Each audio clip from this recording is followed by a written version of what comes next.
atong mahal na Pangulo R. Marcos Jr.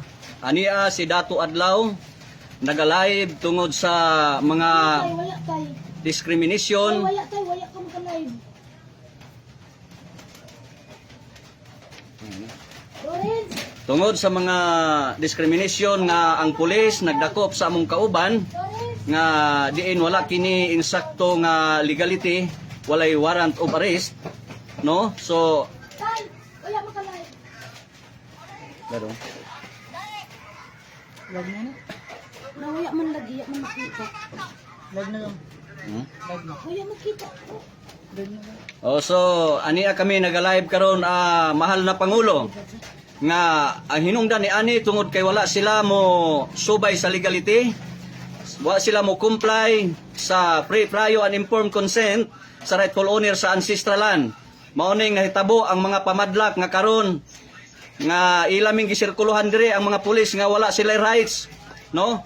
Wala sila rights, illegal intervention sila kay assisting run any branches of civil government. Nga among gi-implement ang balaod since time immemorial. Republic Act 8371, Ipralo of 1997, Divine Customary Law, na under ta sa management sa Federal Tribal Government of the Philippines para sa kalinaw o panaghiusa. Bosa na nawagan ako sa mahal na Pangulo nga hinaot unta nga makaabot kini kanimo nining taknaa nga wala na kami makalihok diri tungod kay ilang gibantayan ang among mga kauban diri nga mga diplomat nga ilang pandakpon kung makagawas, no? So ang among kauban nga nagpalit lang og tubig gidakop nga walay legal, walay warrant of arrest, no? So hinaot unta nga mahal na Pangulo imo kining maaksyonan aron nga dili mo kaylap ang kagubot sa Surigao del Norte, no? Kay dili na maayo kining ilang gibuhat, wala na mainsakto, dili na insakto ang ilang proseso.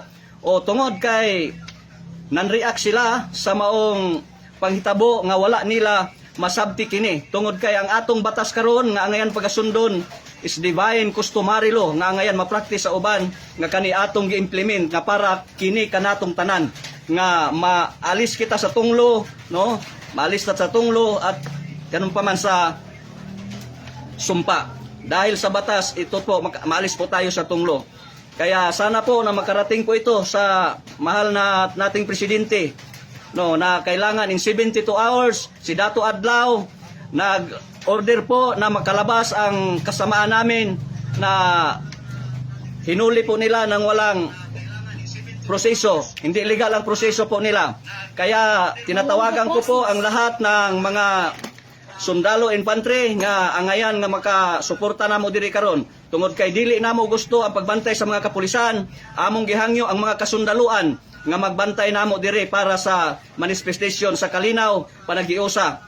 Busa daghan salamat hinaot unta nga sa gamayng mensahe ni Dato Adlaw nga moabot kini sa mahal nga Pangulo aron nga kini maaksyonan dayon kining maong mga lakang sa atong mga kapulisan nga walay saktong mensahe, walay saktong proseso. So daghang salamat og maayong hapon kanatong tanan. God is justice. God is justice.